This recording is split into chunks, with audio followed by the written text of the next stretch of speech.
Here we go. Great. Hi. Can you hear us? I think we're live. What's that? Oh. Hi, Max. Yeah. I guess we're a little bit, we need less headroom Cool. because we're back here. Hey. So I'm going to go get my other iPhone so I can follow your comments because you're kind of far away over there. But, you know, I need you to be far away. So not only do I look fresher, but, you know, the visuals look better. Oh, yeah. Hell yeah. You know, I'm all about the visuals. You know what? Max said something before we started this. He's like, okay, this is where we start the new week. So, you know, my question to you is this, is like, do you start your week on a Sunday or a Monday? Because I think that's really a debate that's never been settled in world history. But I think it's an important debate, and I think I'd like to hear what you have to say about it. All right, I'm going to join this conversation. I hope it doesn't go loud. Yeah, so tell us do you start your week on a Sunday or a Monday? Are you going to talk? Yeah, no. Is that to me or to the camera? Well, as I started with them, I told them that you say you start your week on a Sunday. Yeah. So I was asking them if they start their week on a Sunday or a Monday. Oh, right, yeah. And so, well, yeah, I always start on Sunday. Sunday afternoon is when the new week starts. The majority of the population watching this is saying Monday, that they start their week with a Monday. Well, that's why the majority of the people watching this are not successful. They are successfully watching this. Well, successful people start their weeks on Sunday, you see. Friday night and Saturday night are the weekend, and then Sunday afternoon is the beginning of the new week. Okay, boomer. Yeah, exactly. That's a boomer habit. You know, boomers have good habits. That's why we're, you know, we got all the wealth. Yep, but it will be taken away soon, I think. And I think... Come and get it. Molan Labe. Molan Labe. Come, I think that's how you say that. Come and take it. I learned that on Alex Jones' show. Molan Labe. Hi, Max and Stacy. Hola, Max and Stacy. Hola. People want to know if we could do this show in Spanish. Oh, absolutely. As long as it means I can speak French. Well, you know, it's a lovely week. You know, we had this past week that finally the SEC stepped in because Hertz, which declared bankruptcy on May 22nd, and at the time, I think their share price was something like 40 cents. And their largest shareholder, who owned about 40% of the company, Carl Icahn, a multi-billionaire hedge fund investor, you know, very famous since the 80s. So he's been around for a long time. He dumped and lost $1.8 billion on his investment in Hertz, the car rental company.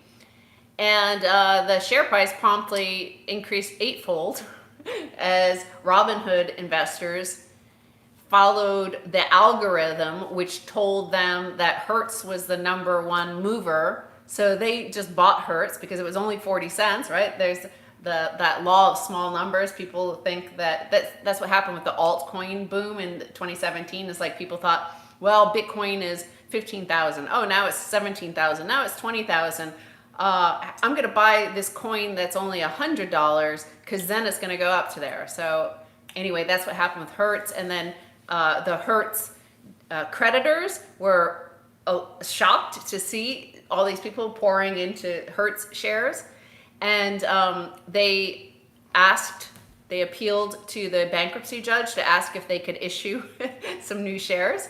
And they got approval to issue 1 billion shares. And then the market reaction was negative and the press was negative. So they said, okay, we're just going to do 500 million shares. And so right before they were about to offload these 500 million shares on Robinhood app people, the money would have just gone straight from Robinhood to the creditors. And then the company would go to zero. So the SEC stepped in, right? Like half an hour or so before the markets opened. Oh, right. Well, no, I understand how value is subjective, right? So you say, well, the Robinhood traders, you know, they had a subjective analysis of this price and decided to buy it. And, you know, this is what sometimes causes price to whipsaw around because people's perception of price equals the price, because all value is subjective. But what I don't understand is apparently the law is also subjective. So the SEC apparently had no guidelines or no law to guide them in this about issuing shares in a bankrupt company. But wait, there are laws against it. So in other words, why is the SEC just deciding day to day subjectively what laws to apply or not apply? You know, this is the state of legal jurisprudence in America today, is that laws are totally subjective day to day decisions about maybe we'll apply a law today, maybe we won't. But that's part of the problem in the American legal system, is that there are tens of thousands of laws on the books going back a couple hundred years. And they can be applied at any moment without, you know, any kind of review or without preparation. You know, you can get stopped by the law enforcement officials and say, you know, you're violating a law from 1798 about, you know, carrying a duck into a restaurant. You come to me, we're going to jail. And, you know, that's just not right. It is not right at all. And in this case, the bankruptcy judge, and I don't know if they have any say over whether or not the actual sale went ahead, but they approved the sale. And I think there was just so much attention. The Wall Street Journal, Bloomberg, all the financial press, everybody was covering that, like, this is outrageous. And I think, who is it, Clayton, the head of the SEC, I think they had to do something, especially that only 2 days later we found out that he's actually going to be made the U.S. attorney for Lower Manhattan. So it's not like he could go out of the SEC on that Hertz deal. Like, that would have been pretty egregious, and probably would have been a deal killer for him to become U.S. attorney for New York, Lower Manhattan. I guess. Plus, one of them Robinhood traders committed suicide. Yeah. So I think that put the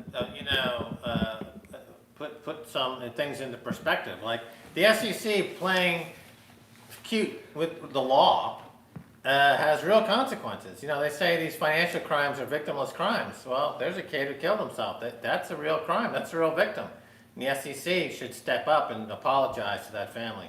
Yeah, but I mean, you were an options trader, so, you know, tell everybody, I'm going to shift this a little bit more, that tell everybody about, you know, what this kid did. He was a 19, 20-year-old kid on Robinhood, trading options on margin. Well, I guess options are all on margin, right? So he was trading on margin, and apparently there's something with the user interface of Robinhood whereby it can show a large amount that you're negative, but you're actually not, like, at least not that large. That it's just a weird user interface, which they've now corrected since this young man committed suicide.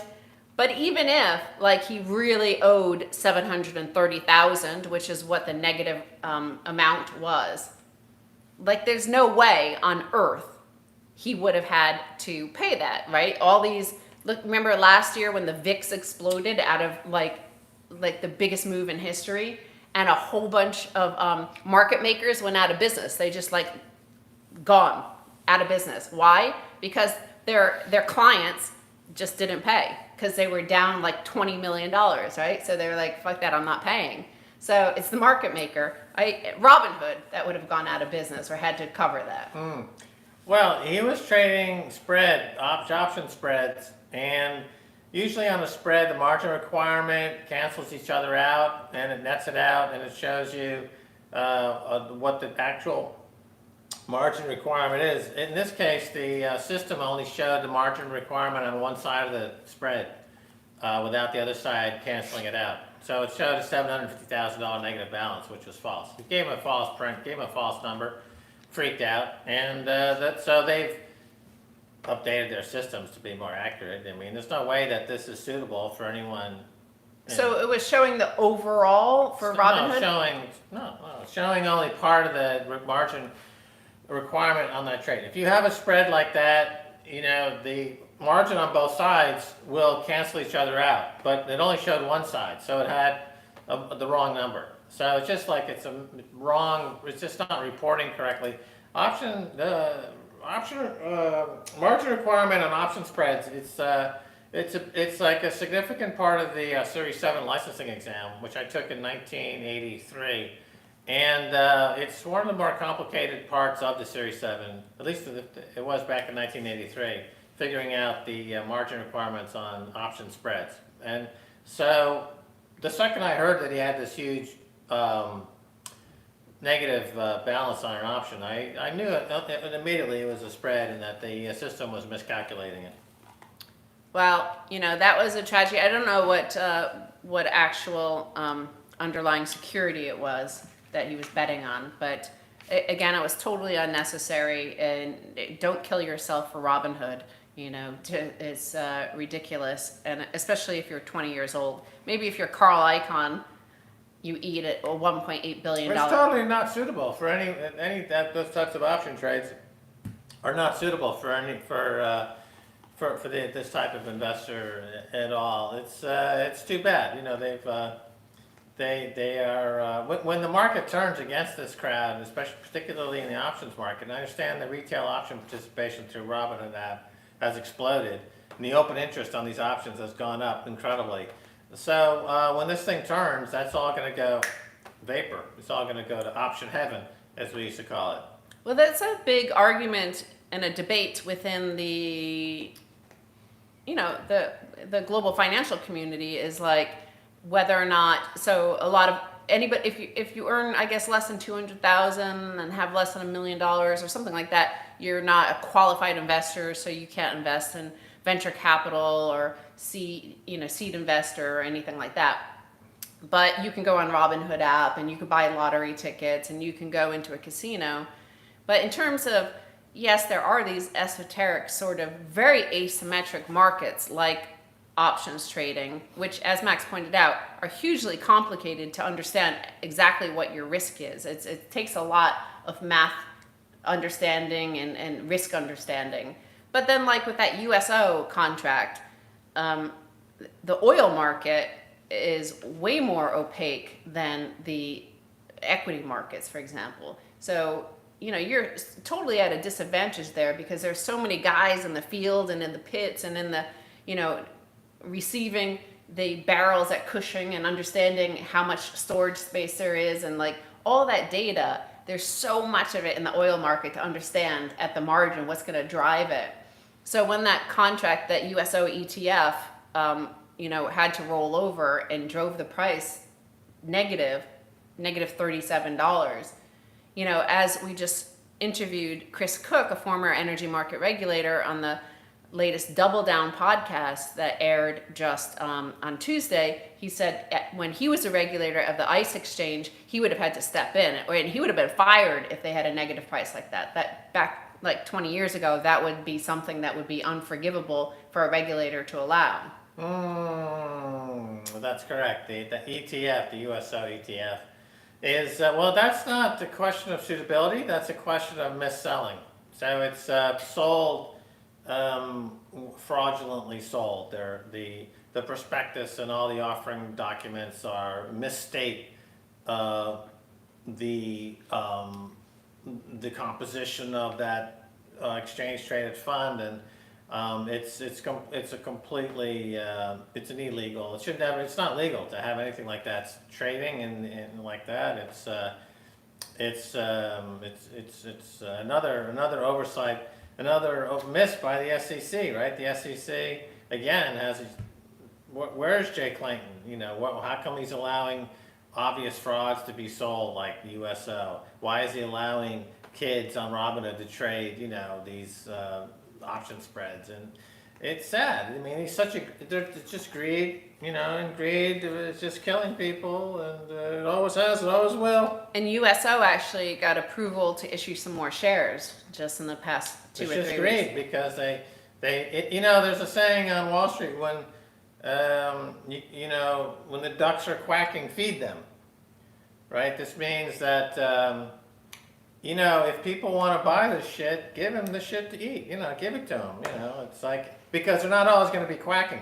during a bear market, they're going to be silent because a lot of them will be bankrupt or dead, right? So you can't feed them any bread, you can't feed the ducks when they're dead ducks, right? So the ducks are quacking, you got to feed them. Feed the ducks when they're quacking. And they're quacking so hard right now. The projection is that households in America will pour 280 billion, they'll be net buyers, 280 billion in US equities versus last year where they put in 11 billion of new capital. The previous year it was like negative 150 billion, so they withdrew from the markets. And in 2017 it was like a small, it was an increase, but just small. So yeah, huge influx, 280 billion. I did notice that pension funds and mutual funds are expected to be the biggest in terms of withdrawal from markets this year. So it's the household, the retail investor is buying from pension and mutual funds essentially this year. Right. Keep in mind that 90%, I believe, of all options expire worthless. At least with the dot-com stocks. I mean, if you bought Amazon in 1999 and it dropped 95% from where you purchased it, by the year 2020, you'd still be up incredibly because it's equity. But options, they expire worthless, and then that's it. They're dead. They never come back. It's just a complete. They just get vaporized. So, kind of fitting into this whole thing, there's a bizarre story from yesterday.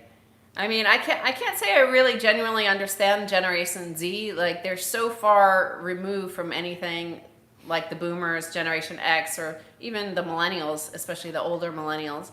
But the Generation Z, who I believe are just avatars at this point. I believe they used to be in the meat space because I do have nephews and a niece and a cousin who are Generation Z, and I've seen them in the meat space when they were babies.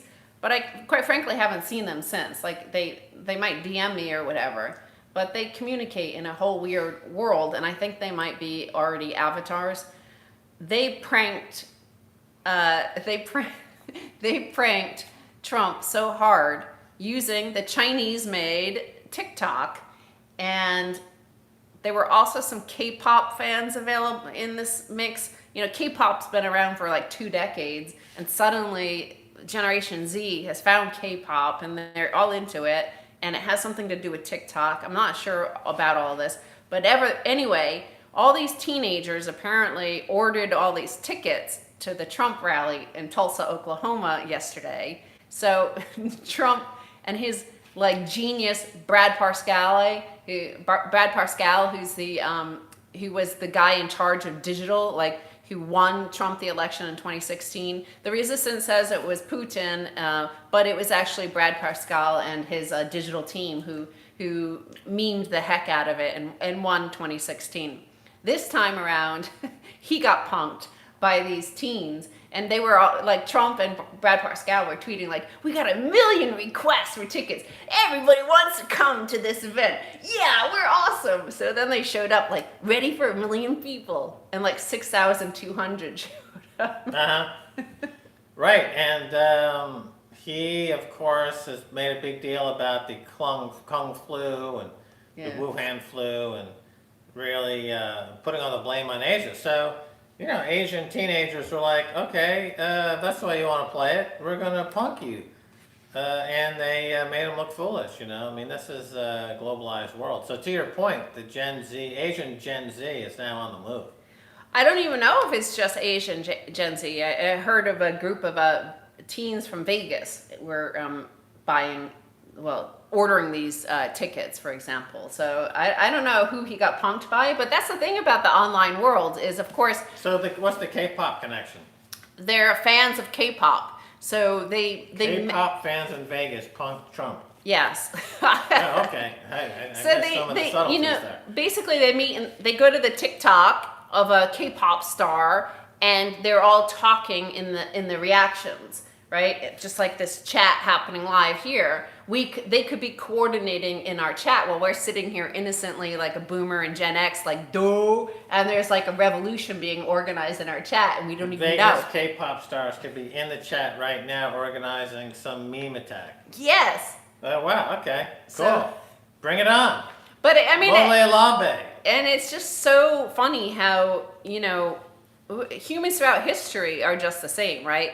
For the past 3 years, we've heard all this Russiagate stuff and all these, you know, DNC and resistance sort who like, oh my God, this is the worst tragedy. It's worse than Pearl Harbor. Russia put this meme of Bernie with an LGBTQ flag and a rainbow flag looking like a hot Superman.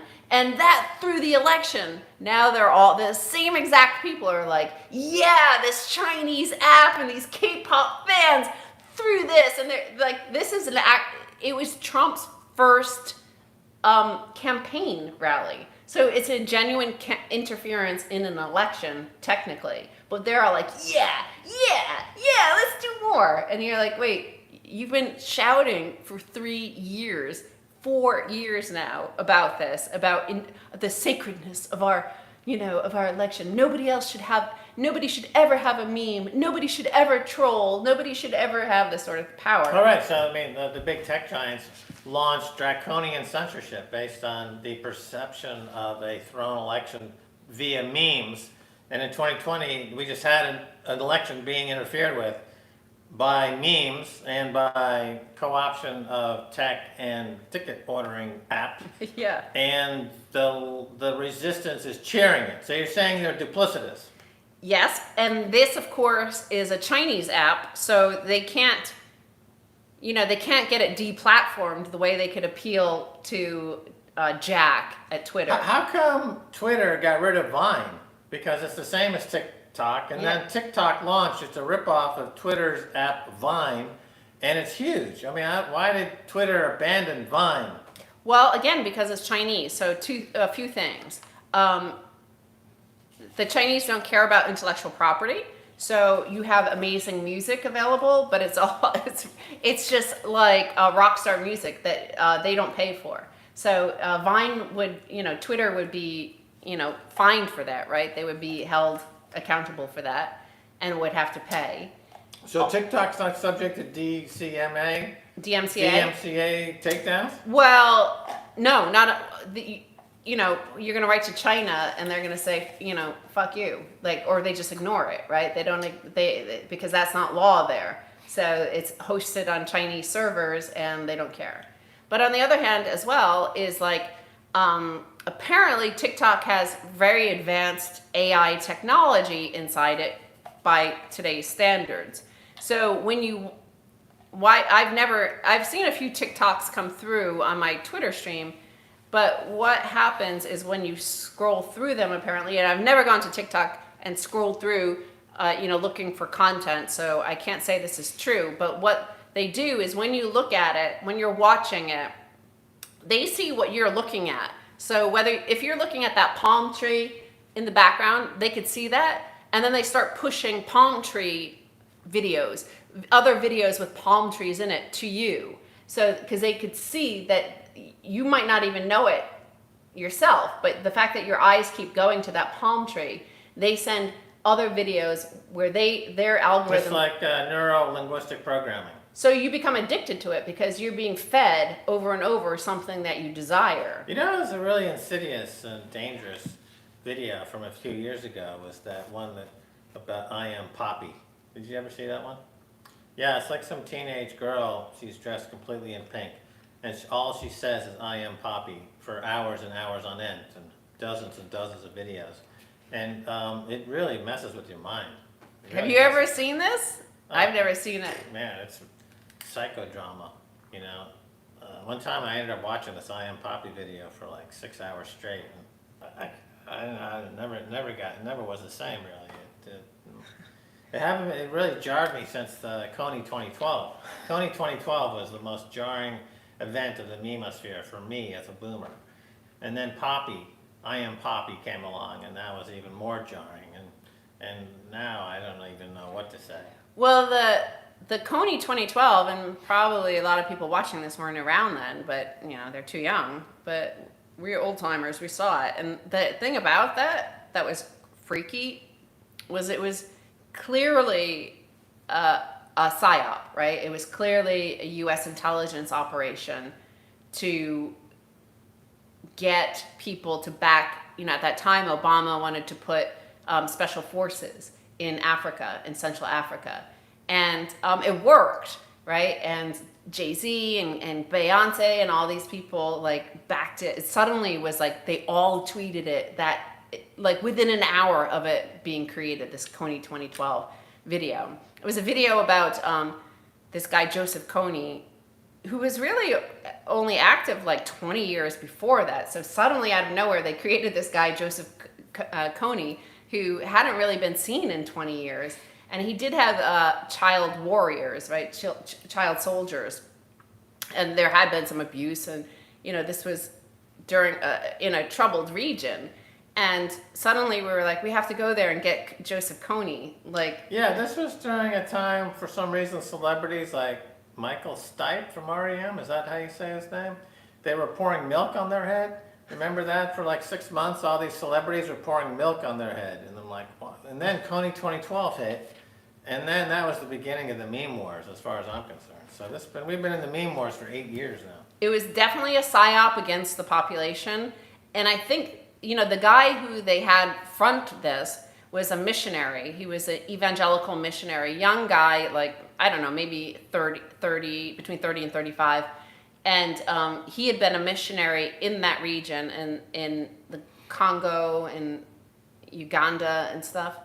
And he went crazy. Like, I think the pressure, like, I think he understood, I think he was part of it, right? Like, he was hired to do this. And the sudden, like, it was the fastest video to get to, like, 100 million views in 12 hours sort of thing. Because suddenly, mysteriously, all these celebrities that were also friends with Obama were tweeting about it.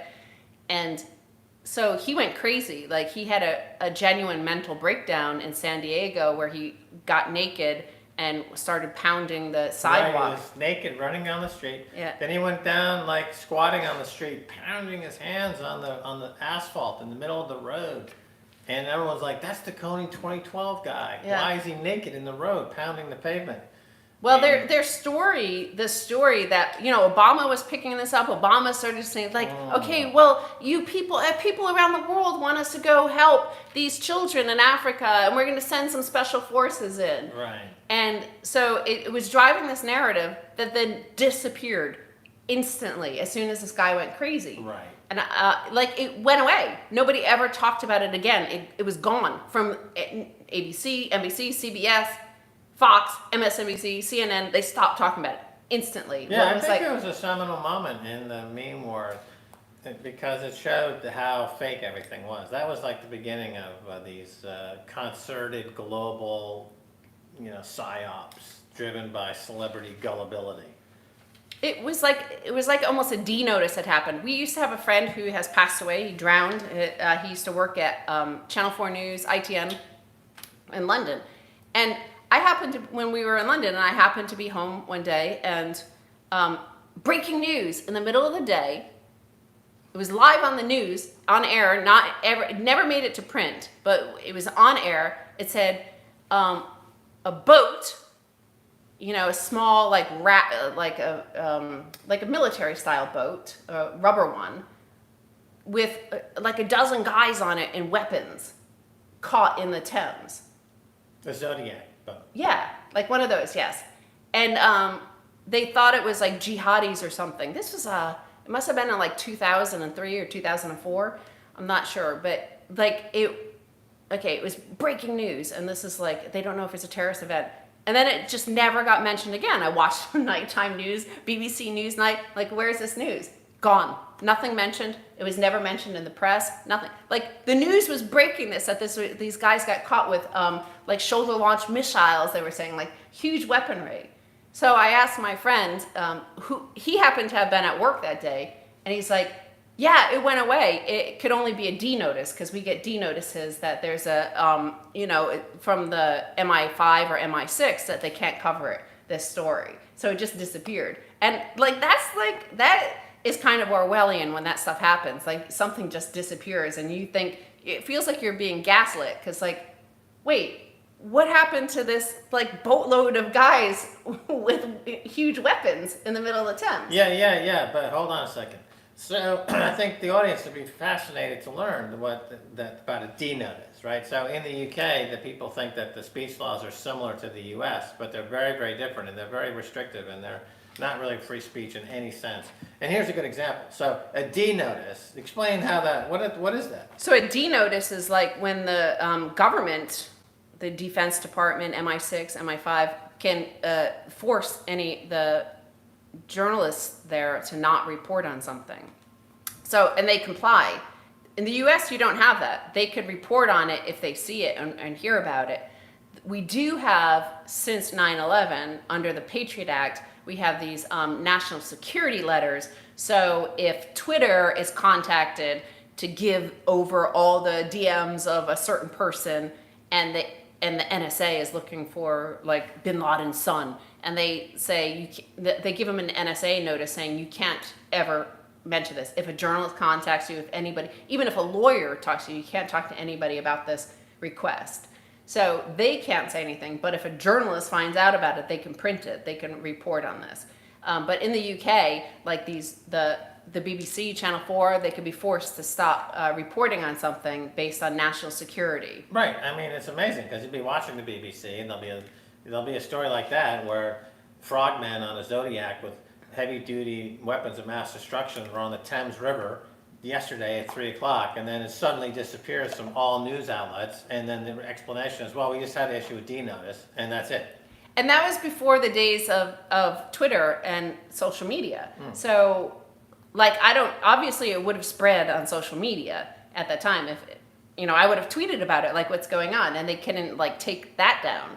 But, I mean... Right, so that's why they have to engage in more of these PSYOPs and meme wars, because they don't have the ability to effectively take stuff down with a D notice. So they have to flood the airwaves with fake news, right? What's called fake news, or memes, or all these other tricks, because they have to control the narrative some way, and so that's why we have the current. Well, they put this doubt. They sow chaos and doubt. It's gaslighting, right? Yeah, because they think like anything that gets reported that they don't want people to know, they're like, it's Russians.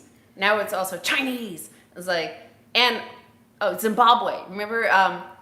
Okay, we've seen now, like at the beginning of the Black Lives Matter, when it was first starting to roll around, remember in 2016, and that was a Russian operation.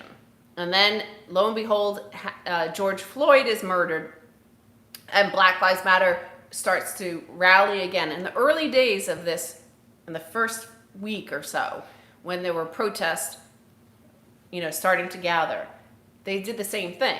Remember, what they said is it's Russians, and some of the Republicans said it was Chinese or Zimbabwe. And I realized this morning, I was thinking about this, is like now the Democrats are all on board, like way on board, right? They're wearing Black Lives Matter shirts and stuff like that. So like, why doesn't anybody ask them, like, but you're the ones that said it was a Russian operation, so why are you suddenly Black Lives Matter? So they're assuming everybody will forget, because that's, as Orwell explained, how that happens, how the memory hole happens. Just go read Orwell and you'll understand that. But now they've co-opted that, and as if it's I think at first why they were against it is they were their candidate is Joe Biden, and Joe Biden wrote the 1994 crime bill. So I think they assumed like, oh, this is going to backfire on our candidate because he's the one that threw all these Black Americans in prison. Like, he's responsible for the 3 strikes you're out law that has sent all these young Black guys to prison for 50 years, or for life, like life without parole, for minor crimes, minor felonies. And so, like, I think they thought that would harm their candidate. But there's just so much chaos and so much social media and so much like stuff, and Trump like definitely blew the response, right? So I think they then decided to use this in their own meme war against Trump. Right. So the Russiagate hoax is out. It's because it kind of the thing about using memes instead of policies is that they have a half-life. That just kind of, in this case, the Russiagate hoax lasted about 3 years, But then you can't beat that dead horse anymore. It's just like people are so tired of it. And they knew it was a hoax from the beginning, but they're willing to go along with it because it's entertaining. They like Russians as enemies. It goes back to the Cold War, and all the Hollywood movies have, Russian bad guys, and people are like, yeah, or even the Rocky and Bullwinkle cartoon had Boris and Natasha. They were, I remember them when I was a kid. They're like Russian secret agents, and they're after Bullwinkle and Rocky the raccoon, or the squirrel, excuse me. And but it fades out, so they have to bring in, then they started wearing these African dashikis in the halls of Congress, getting down on their knees and, singing, songs from The Lion King or something. Yeah. And, like, they will just stoop to anything. It's like, I can't believe how pandering and pathetic these politicians are. This is so shocking. But go Google it right now. Go look. Just do BLM or Black Lives Matter Russia, and you'll see their democratic media for 3 years has been pushing that. That this is a Russian operation. Like these people demanding, a change to the system that we, the Democrats, Nancy Pelosi, Joe Biden, who have been in power for 40 years, like that our system is fine. Like they didn't want us questioning their system, and they didn't want to see any blame for the unrest, the unpopularity of Hillary Clinton and Joe Biden. That had nothing to do with them. It could only be those Russians, like these outside force. But they did the same thing during the 60s. Yes. Right? So the Black Panthers were considered to be Russian operatives in America. And the civil rights movements of the 1960s, it was all Russia-backed, the Russian communists. Yes. And then, and even that show, The Americans, which is a recent show, and they had the 1980s during the Cold War, the Reagan years. And it's so good. a couple of the folks working with the KGB agents that were living in America, the quote Americans, were motivated by communist kind of sympathies. Yeah. So I was playing on this theme once again. And during the Black Lives Matter movement, part one, before it was brought back in a stronger way after George Floyd murder, that it was on the tail end or during the Russiagate hoax. So it was very easy for Congress and the establishment, the American establishment, to make that equivocation that there is absolutely no racism in America. It only exists because of the Russian propaganda that is convincing black people in America that it's not great here in America. You see, it's all Russian propaganda. If they just ignored the Russian propaganda, they would see that they have nothing to complain about, right? And so that was an obviously non-starter argument. And now I think that the Black Lives Matter movement now, it's gotten to the point now where it's kind of picked up where the Black Panthers left off. I mean, I think it's really, it's really strong right now. It's the strongest I've seen in 60 years. And by the way, you should probably Google this because it's important to understand today versus 1960s. In the 1960s, it was the right wing driving this conspiracy theory that it was the Russians who were controlling the feeble-minded black Americans. Like that no black American would ever reject us. Like our system is fine, right? It must be an outside force. And it was driven by the John Birch Society. So look up the John Birch Society, BIRCH, and look at what they said about Soviets at the time controlling black America.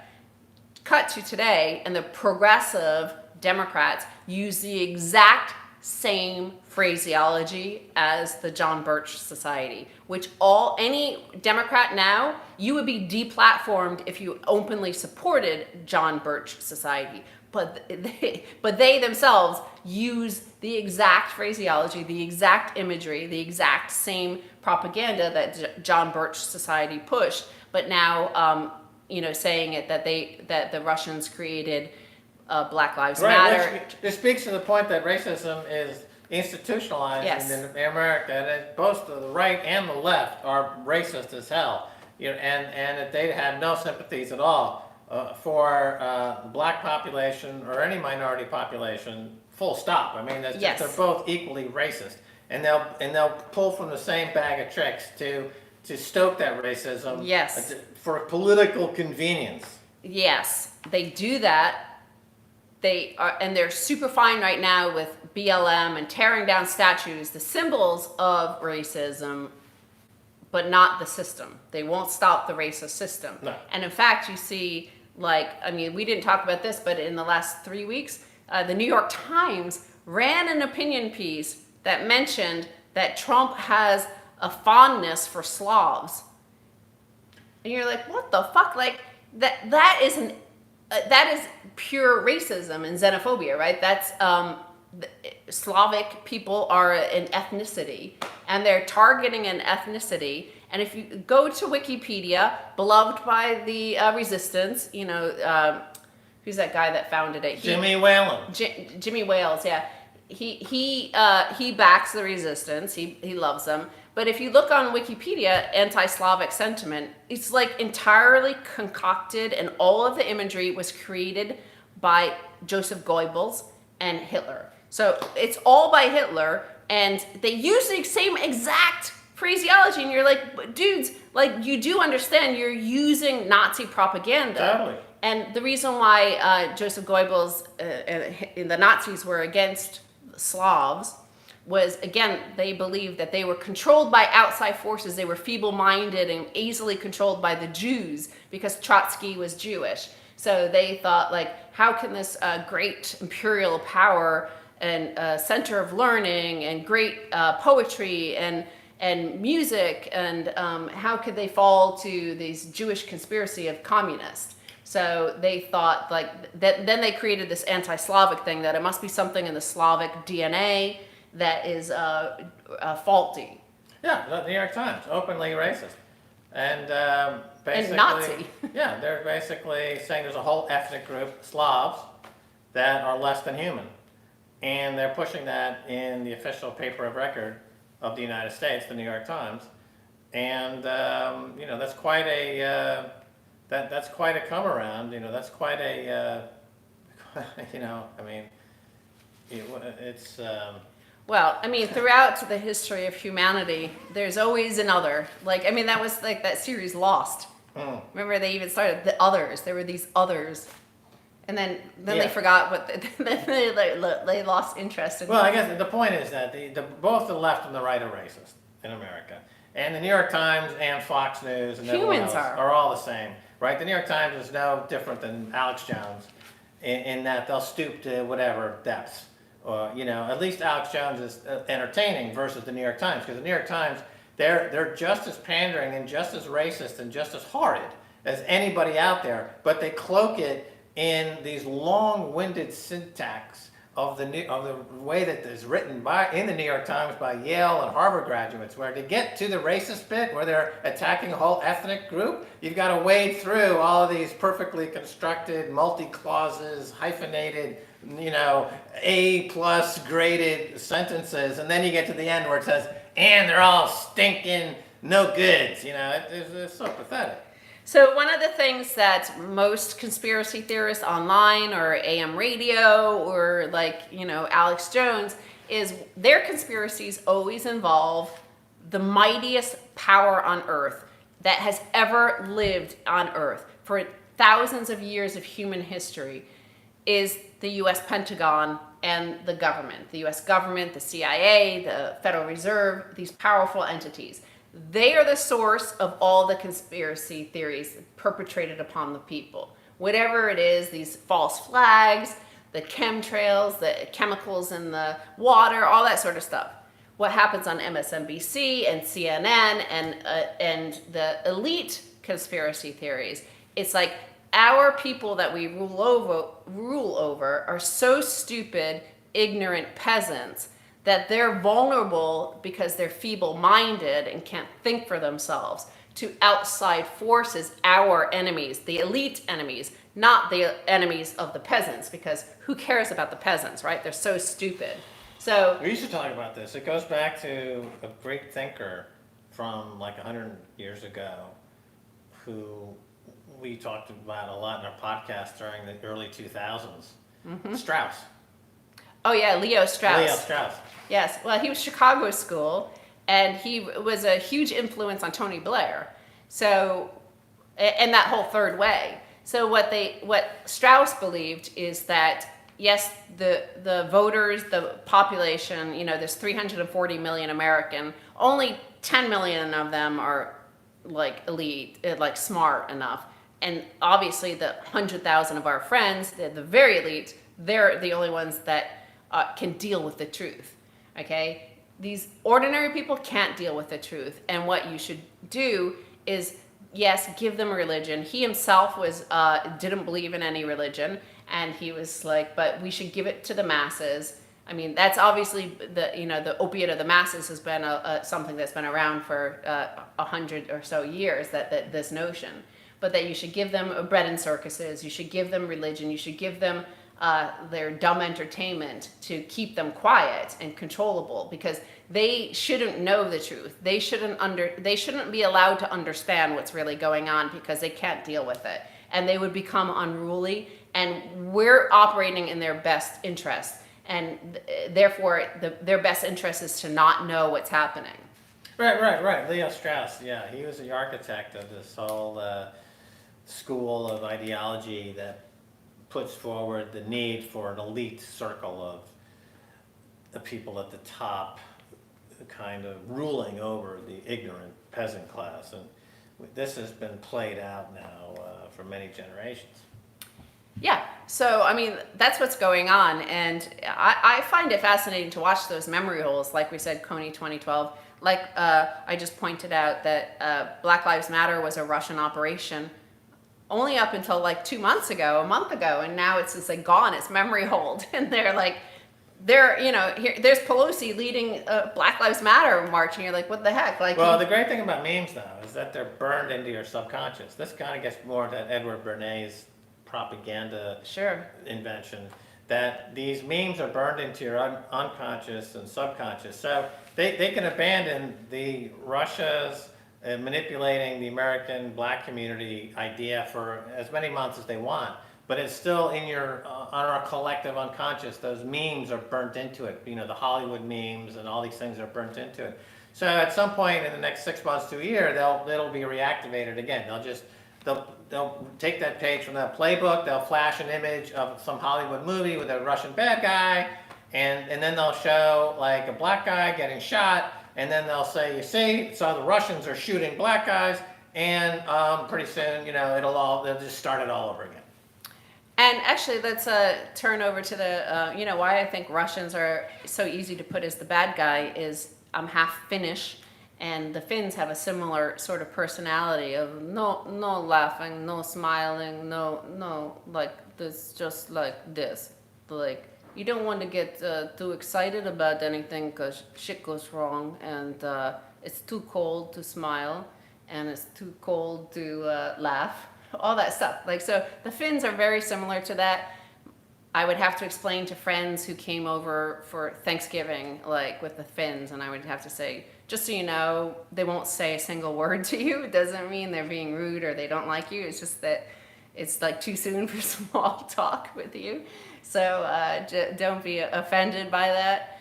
But I think that's like, that Putin is, because he's older than, I think when you go there, if you ever go to Moscow or St. Petersburg, in this globalized world, a millennial or a Gen Z in Moscow is going to be much more similar to an American than, a boomer guy, when they're still like in the old school way of being.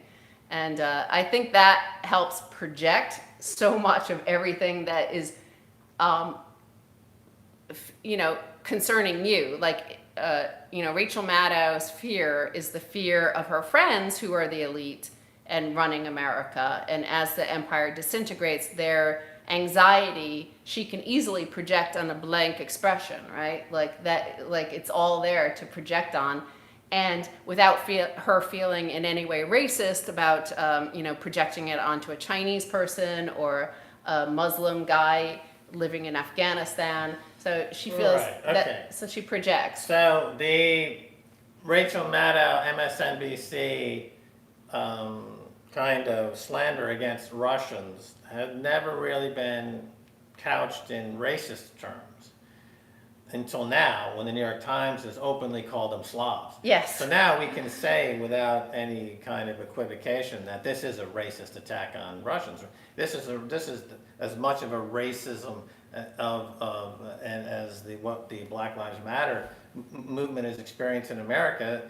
So too on MSNBC, when Rachel Maddow spews racist bile against Yes. Russians, the New York Times has now told us without any uncertain terms that they're Slavs, Yes. which Hitler always put Jews, gays, commies, and Slavs. Those Yes. are his four hate groups. Yes. For the reasons you said, is that Trotsky, And Trotsky he also and like, gypsies. and I don't know what Right, the so modern term is, but So now we know it is racist, and what we suspected now for a few years, that kind of hatred from Rachel Maddow. It's not from her needing to be just and her desire for the American way. It's because she's a racist, ugly person. yeah, and these things are just, I took this course at UCLA with this guy Lauri Honto, who is this famous Finnish professor, most famous professor of the Kalevala, which is it's a written book now, but it had been oral literature up until about 1910 or so, and it's the Finnish national epic. And he, which printed is like this thick, so they had to commit it to memory. My great-grandmother committed it to memory as a people.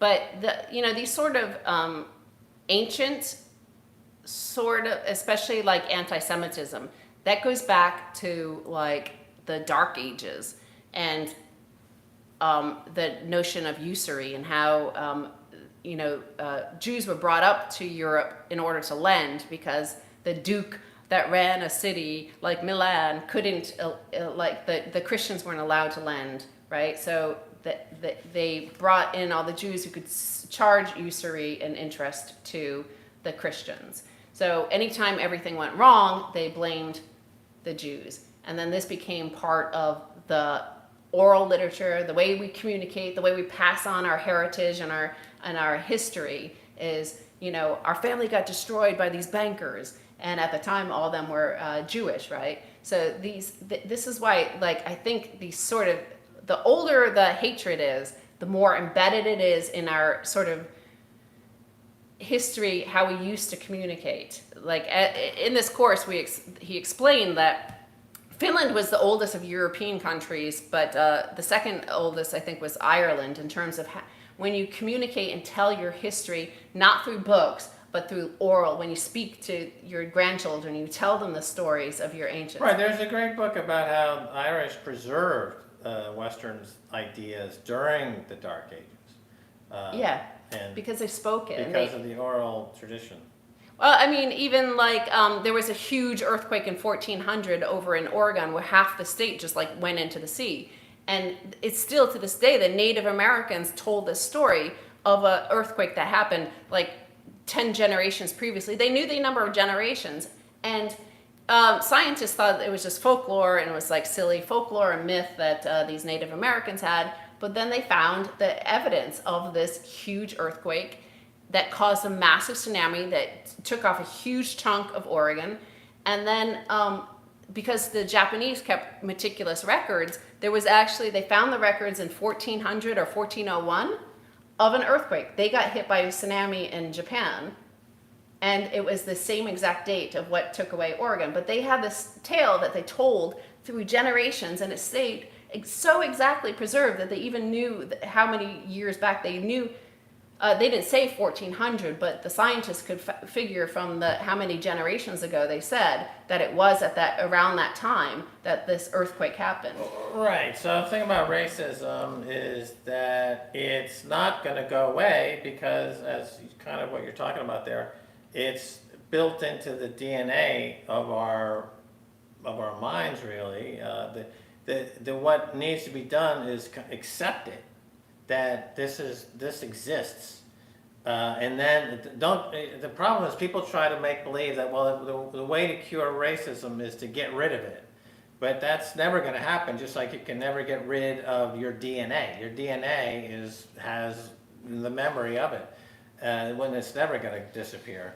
So the way to deal with it is to accept it, accept that people are inherently racist. And inherently have biases, and that's the way it is. And how do we build how do we have a society now that works? Well, that's what a republic was supposed to be about, is like overcoming the insanity and chaos and the ignorance of populations. That's why they had things like the Electoral College. That's why they had things like to put in checks and balances. Now, in terms of those stories, like, up until maybe recently, and I think it's changed radically since Max and I were kids, we were still taught the same, Grimm's fairy tales sort of stories when we were kids, because there was none of this whole like commercialization of these stories for children. At that time, we had, the only thing was like Sesame Street and Grimm's tales and stuff like that. So children have always been, like, they were the last of humans to go away from the oral tradition. You always told them stories. Like, so that's interesting. You think that this is we had cartoons. We did have cartoons, but we were still taught ring around the rosies, pocket full of posies, ashes to ashes, we all fall down. I used to play that with my girlfriends. Like, this is from Middle Ages. This is like a hundreds of years old game that children still play. True. Like, what sort of hundreds of years old games do adults play? Like, do we talk about hundreds of years old philosophical debates or things like that? No, like, children have stayed more closer to oral tradition because you speak to them. They can't read when they're 2 years old. They can't read when they're 3 years old. They can't read when they're 4 years old. So you tell them stories, and you tell them tales, and you tell them Little Red Riding Hood is a very, hundreds of years old. They tell them the same stories, and those same stories are based on, before the Brothers Grimm wrote that down, or any of the other folklore that is taught to children or read to children, those were actually hundreds and hundreds of years old. So these are stories that had been transferred over and over, and there were always tales like to protect yourself from the outsider. A stranger comes into the town. The wolf comes into town. There's stuff in the forest. Don't go out at night because there's something scary in the forest because, Uncle Joe got eaten by some sort of creature out there. So they were lessons on how to avoid horrible fates, essentially. Right, so this relates to the Finnish book of Kalevala? Kalevala. Oh, Kalevala. It was a creation myth. It Right. was a woman gave birth to Earth in a giant ocean. Right, exactly. And as a result, they don't talk much over there. Because you can make any conclusions you want from that.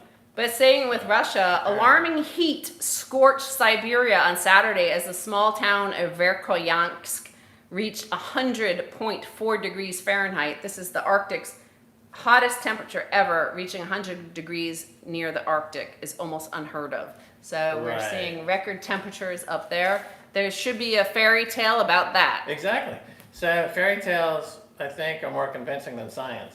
Yeah. Because somebody can say that, a big dragon came and broke, and it was a fire-breathing dragon, and all the children were burnt to death. And that's why it's bad to have 104 degrees in the Arctic. And people say, oh, I don't want to get scorched by a fire-breathing dragon. I better not do all this carbon emissions. But if you say, well, scientifically speaking, we can now ascertain that there's certain things happening to the climate on all of the scientific evidence that's irrefutable, that is backed up by 99% scientific consensus. And people say, that's a hoax! That is a hoax, it's not true! Because their minds are set up, as you point out, because our minds are evolved out of the old stories. That's how we store our world. Our worldview is from old ancient tales. Science is only 200 years old. So our minds actually are not adapted to science. We don't trust science. We trust ancient tales. We trust stories of the creation, and we trust the ancient oral traditions. Nobody really trusts science. If they did, they would not behave the way that they do.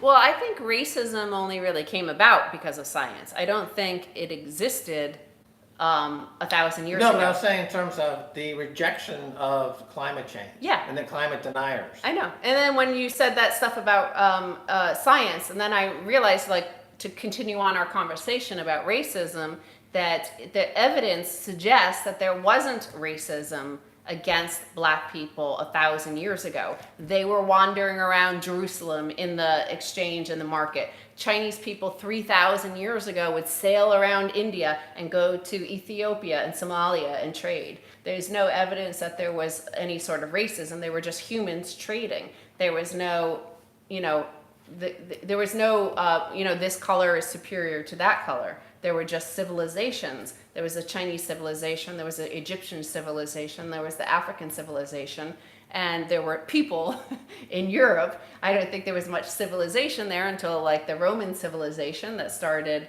a bit later, and they traded, and I don't think it was they did enslave people, the Romans, but they enslaved all sorts of people. It wasn't any just one specific race. They enslaved anybody that they caught in the battlefield. Loads of French people. They had loads of French Gallic slaves.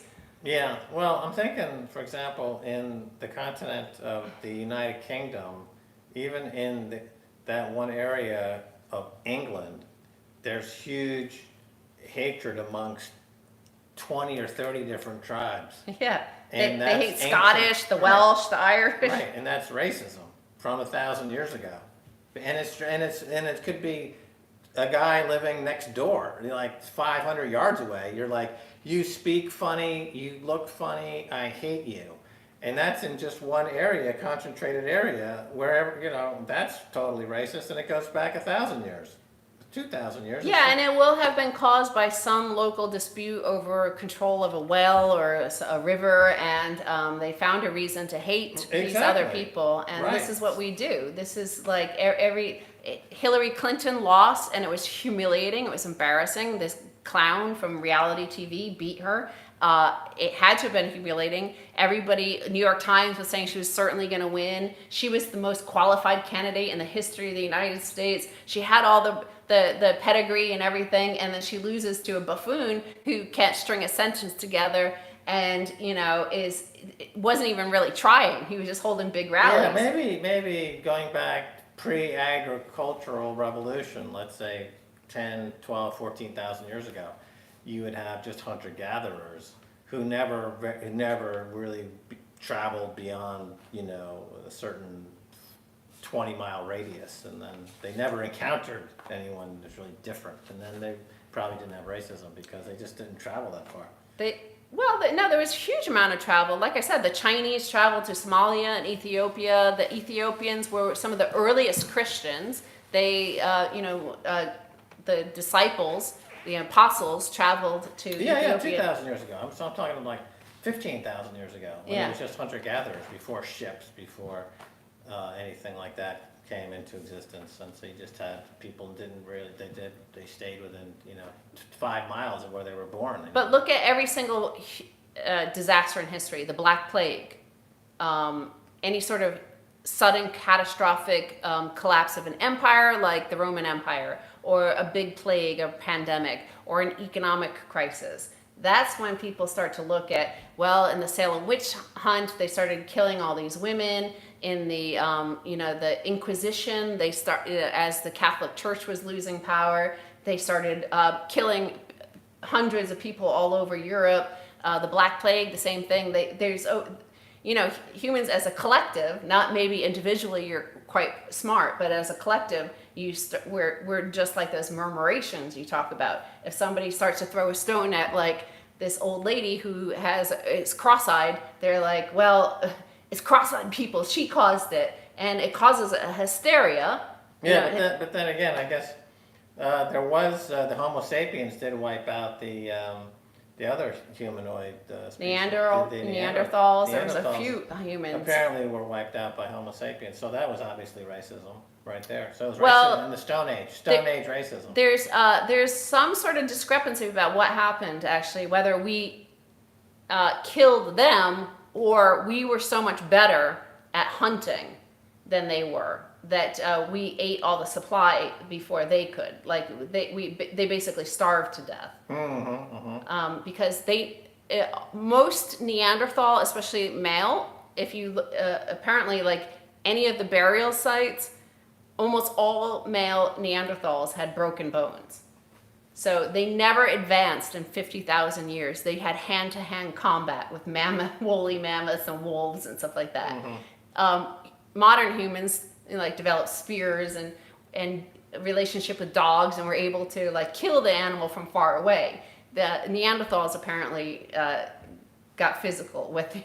And they didn't share their antelope kills with the Neanderthals? They kept it all to themselves? They kept it to themselves. That was greedy, wasn't it? Those greedy bastards. Homo sapiens. That's where we evolved from. Those greedy Homo sapien bastards that let the Neanderthals starve to death. Well, we're still the same species, so. Well, there's a lot of crossbreeding apparently. There's DNA that we have from Neanderthals. We have that. Yeah, but it was climate change that drove us out of Africa and populated the world and killed all the other species of humans that I think there were like 5 other human species at the same time as us. Yeah. Homo habilis. Then there was those really small people. Small people, yeah. And they found the bones only recently of those really small people that lived in hobbits. They lived in little huts in New Zealand.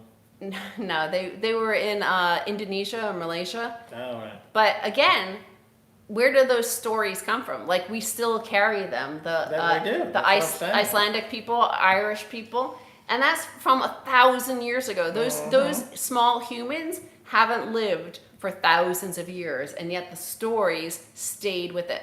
And look where the belief still stands to this day. Icelandic people still believe in little people. Right. Even though the Icelandic people are obviously a oral history, oral tradition of the Vikings and telling tales and stories, and the Irish, and there's evidence of Celtic, settlement there. So it's the same storytelling and tale telling. So obviously it's like 5,000 years old, 10,000 years old, these tales that were told for that long. They carried so powerful for that long, whereas people forget these books. Right, and according to Carl Jung, it's built into the architecture of the mind to have the propensity to codify one's existence in these recurring tales and symbols, the mandala, as he called it, and that satisfies an inner psychic need we have as a species, as humans.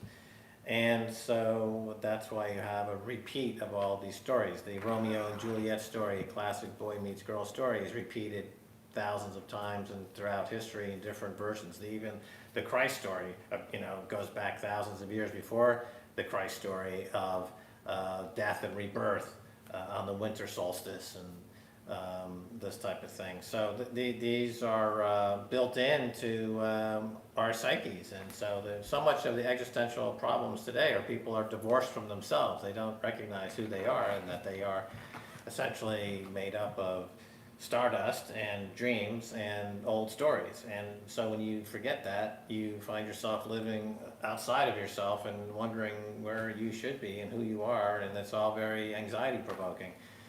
And everybody knows about the 40,000-year-old caves in France and Spain with art in there. And what you see in the art is like depictions of mammoths, woolly mammoths and stuff like that, and deer, of animals in the hunt.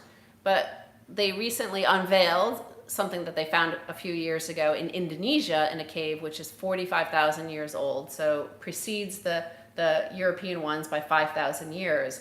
and they're very elaborate art of hunts as well, but they're battles between creatures that were around and senators. So like half human, half animal. So they had this imagination, and that's interesting that, so 45,000 years ago, so for close to 40,000 years, like they kept that was in the stories that obviously got told and transferred to Greece, because Greece had the same sort of mythic characters that you saw in their myths. Right. That's Joseph Campbell. You Yeah. wrote that book, Hero with a Thousand Faces, and which is scholarly look at the history of these repeating stories and patterns throughout our entire existence so far here on Earth. It's fascinating. Yeah, but that's what I'm saying. It's just like once a myth or an idea gets planted into your consciousness of a community, it can travel for 40,000 years in time. It's sometimes Right. If you don't understand it, though, you can be manipulated by it. That's Yeah. why the memes, the weaponized memes by government parties can trigger a murmuration, as it were, or trigger a response out there on social media, which is instant gratification and psychologically activating the dopamine in people's brains to behave in ways that are totally against their interest. Before social media, before the weaponization of memes, people would be more circumspect about their existence and not rush into making horrible decisions every day. And now this is all that we have. We only have horrible decisions. We have no thoughtful decisions being made by anyone in all strata of society, from the very top to the very bottom.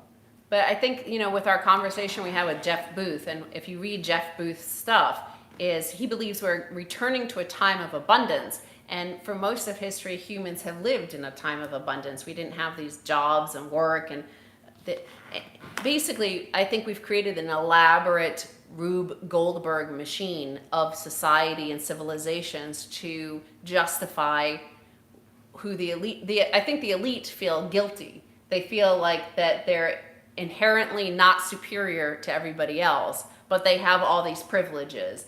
And in order to maintain your life, and in order to continue living, and not feeling overwhelmed by guilt, you create a Rube Goldberg sort of justification of it, whether it's racism, whether it's sexism, whether it's classism. You create this reason why you have this to avoid the sort of sense of guilt and that imposter syndrome that you don't really deserve all of this. I don't really deserve living in this castle and my many castles and all these peasants out there who could barely eat. Like there's, you create this elaborate scheme just to justify for a handful of people. Right. Well, this is the greatest thing about economics that I came to the conclusion of a few years ago, is that people assume economics is the study of scarcity, how to allocate resources in an economic way.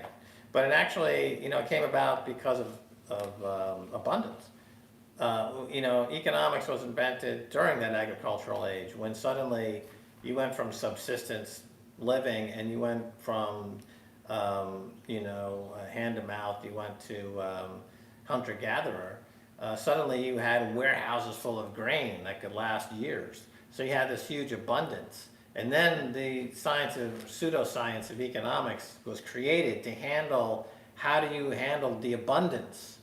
And then that gave rise to centralization of power, and then that gave rise to city-states, and gave rise to nations. And so now what's being talked about here is a return back from away from abundance to a different form, back to essentially the hunter-gatherer existence, where you don't think really where your next meal is coming from, because the universe is plentiful. Essentially, you don't waste time thinking about that because it's a waste of time to think about it. It's just like you just have to.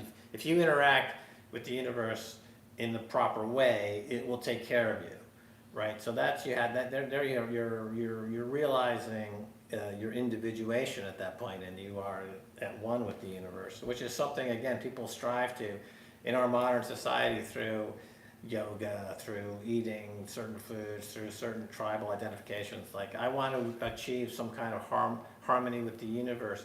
But it's only going to happen once all of this artificial economic science, pseudoscience is obliterated.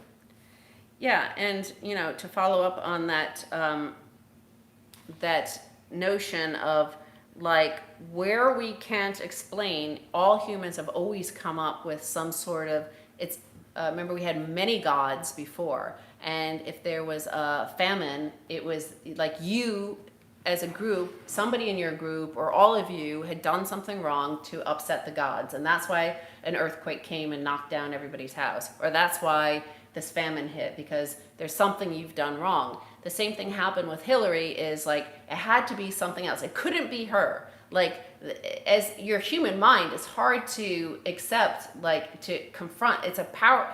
It takes a very strong person to say, I myself am responsible for this. I did this, and I shouldn't have done this, and I should have done this, and it's me. It's not some mystical force. It's not some gods or unknowable meme that destroyed my chances. I mean, when you look at what Hillary concocted and fabricated, and many people joined in her because they too were involved in the endeavor of the certainty that Hillary was divinely going to be appointed to the presidency, that it was a foregone conclusion that this was destined. She was destined for this, right? It was her turn.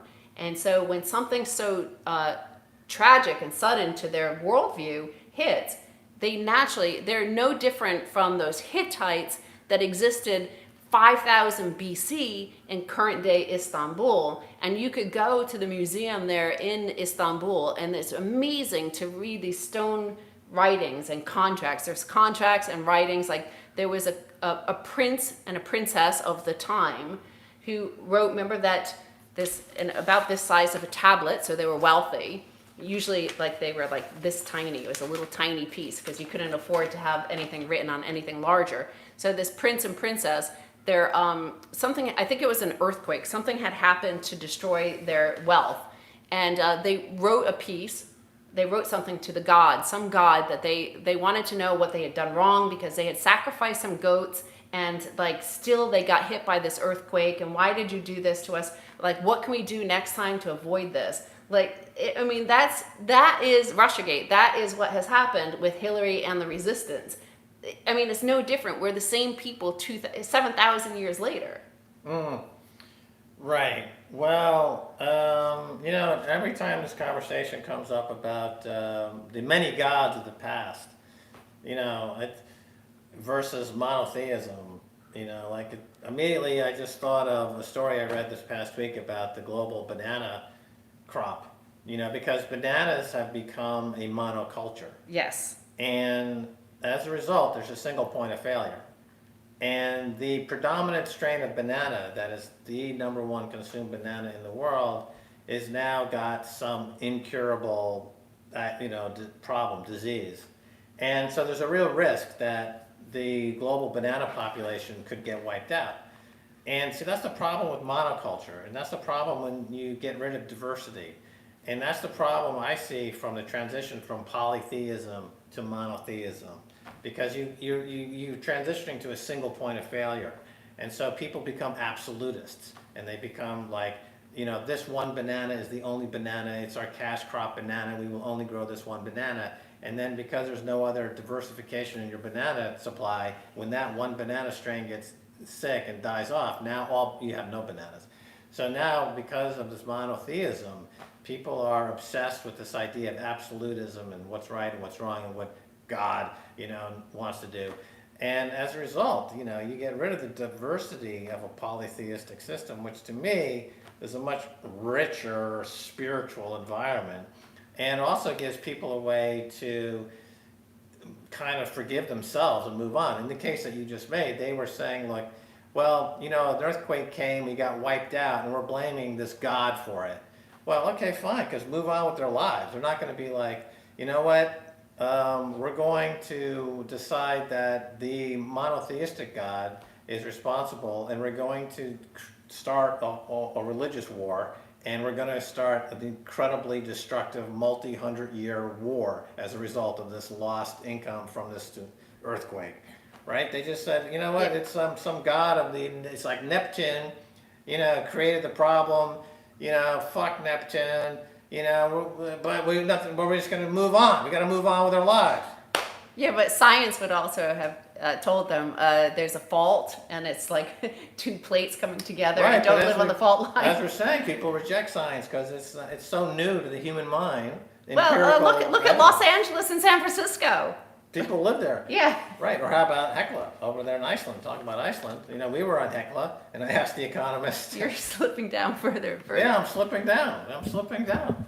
So we asked the economist in Iceland about, why do people build houses on Hekla when they know it's going to explode again? And he's like, well, that's just human nature, right? So look around Naples. Like Naples is like right, Vesuvius is going to blow again. Science has not yet been accepted by the human consciousness. It's too new. It's only the empirical mindset of science is only like 200 years old, really, or 300 years old.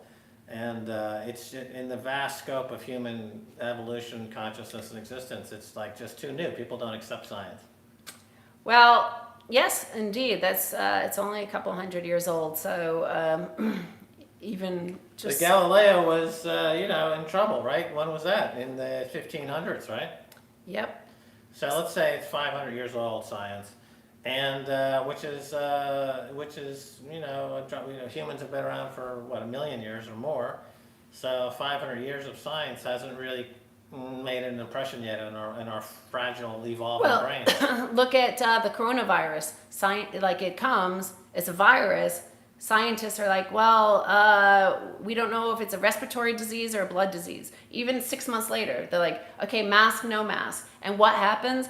Conspiracy theories fill in where there's no certainty. So if a public leader or scientists don't explain what's happening, they'll come up with these conspiracy theories that it's like some 5G tower. Right. So in this country, like the leadership of this country, because they won't accept the science, they go to the there's no accepted science, really. They go to the ancient playbook and come up with a boogeyman, right? They have to create the boogeyman to blame.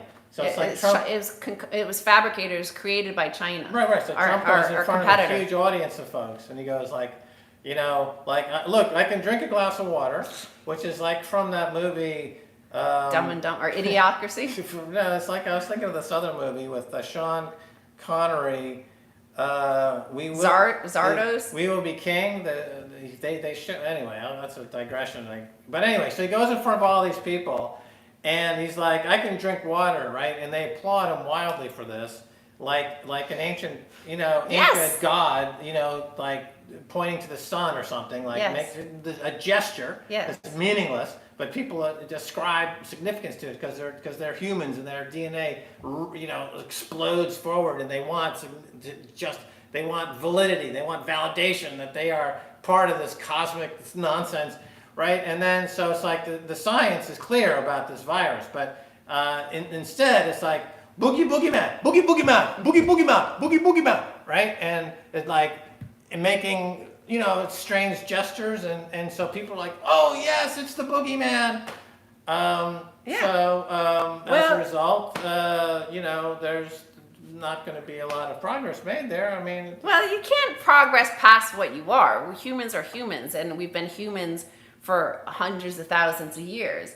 Children, are born looking like tadpoles when they're first conceived, and then they are born. And what do children always see? There's a monster. There's some sort of creature under the bed, because that's something we saw 100,000 years ago when we had to live in the forest of around the world, and we did see creatures. There were freaky creatures all over the place, and we still see them. We're born still able to see them. I think that's why a 3-year-old can see those creatures, because they're real to them, because they're still part of the early humans. It hasn't been filtered out through growth. I think we're rewriting Plato here, the allegory of the cave, I believe.